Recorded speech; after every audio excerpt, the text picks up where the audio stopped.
Ciao Tesla people. I got a notification that there is a software update and it's the 2025.8.4. I'm downloading using the access point on my phone via 5G.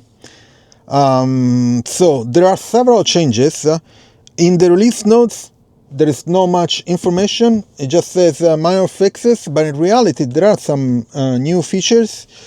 And let's do the download and then I'll start the installation and we'll go through the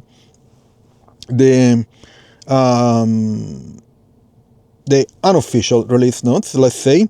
I usually go to the site notteslaapp.com, which has always details of every software update and every new feature. Okay, so let's do finish the download. We'll start the installation. I'll do the time lapse, 3 seconds for you, maybe 25-30 minutes for me, and we'll see how it goes. Okay, so I'll see you in a bit.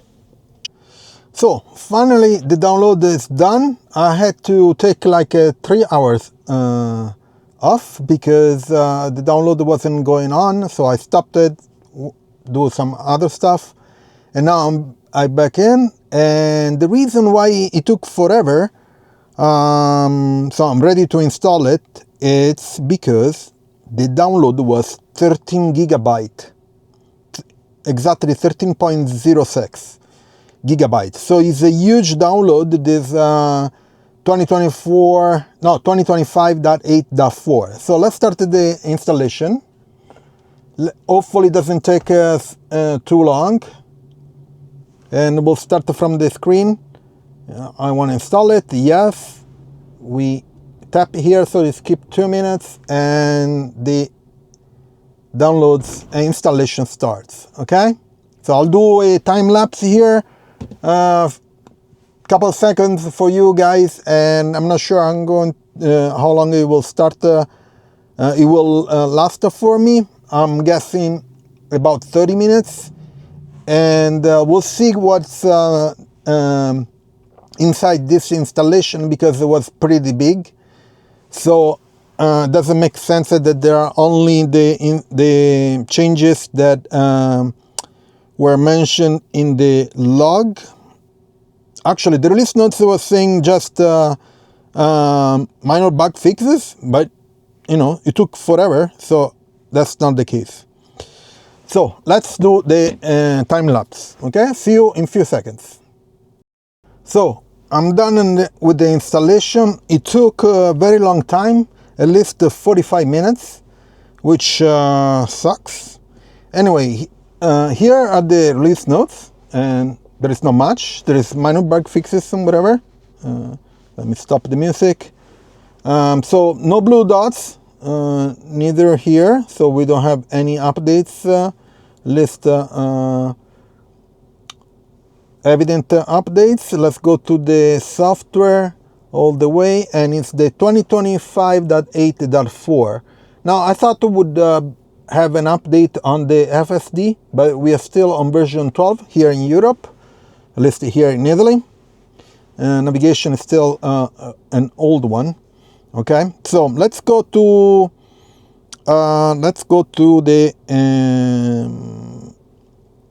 the log. Okay, so I'm reading from not a TeslaApp.com site. They have details about these changes.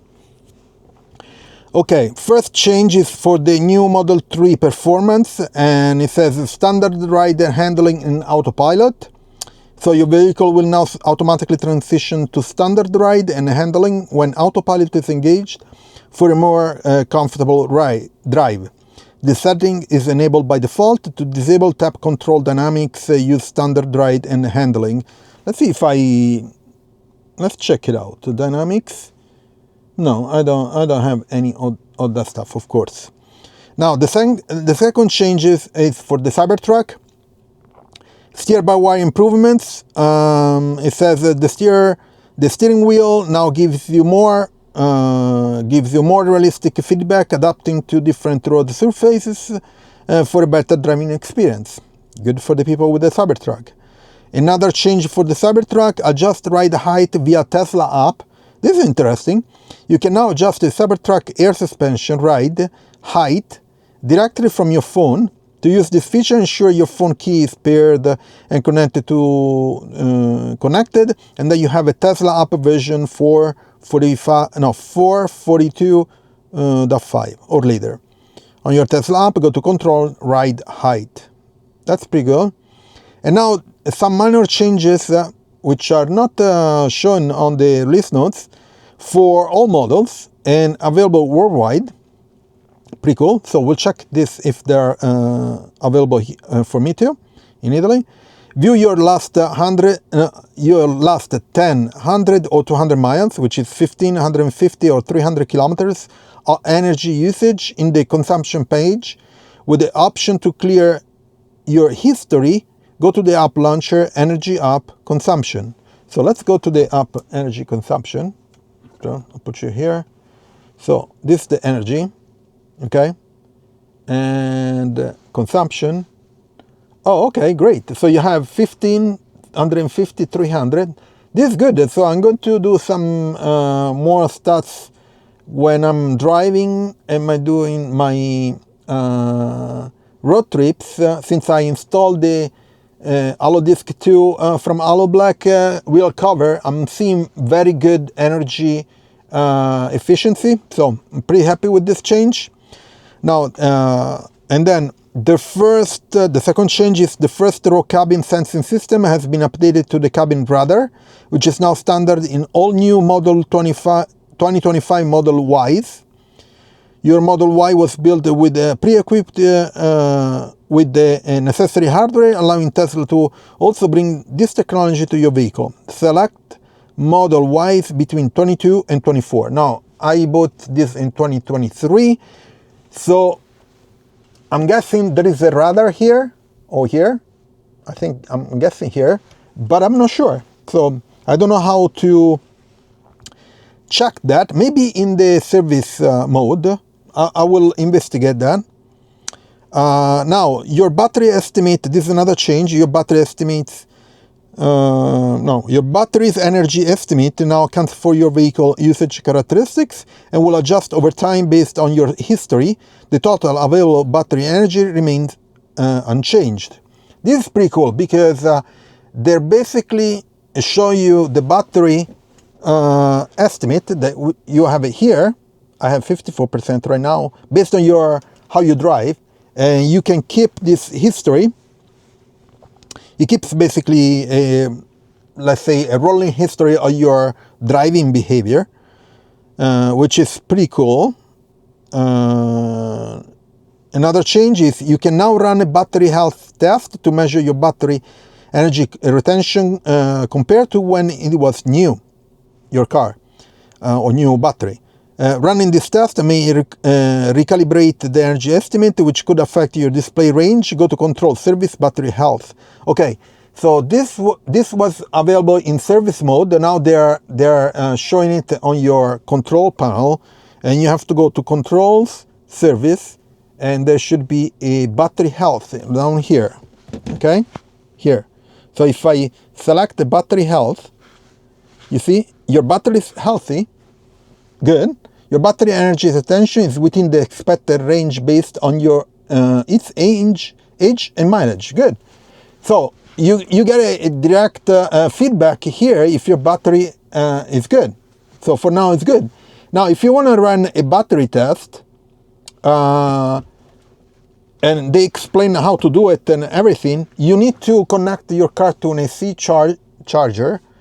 And the test lasts a very long time because from what I understand what they do a complete discharge and recharge of the battery so they can check every single cell health and the whole package, battery package health, which is pretty cool test.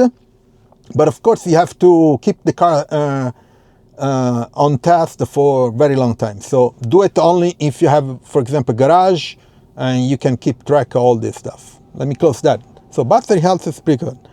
And then you get updates include important security fixes and improvements, okay? So these are all the changes that included. It took 45 minutes to install, long time, and it took forever to download. I'm not sure why.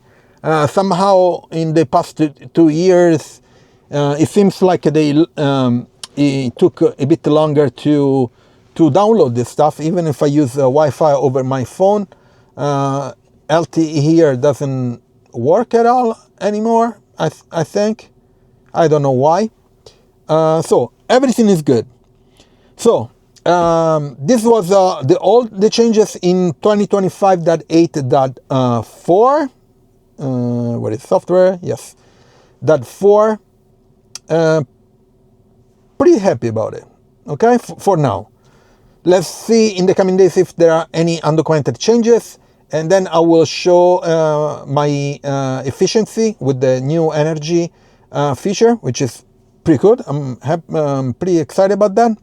And please check out my Tesla referral. If you're buying Tesla, use my Tesla referral, you get discounts.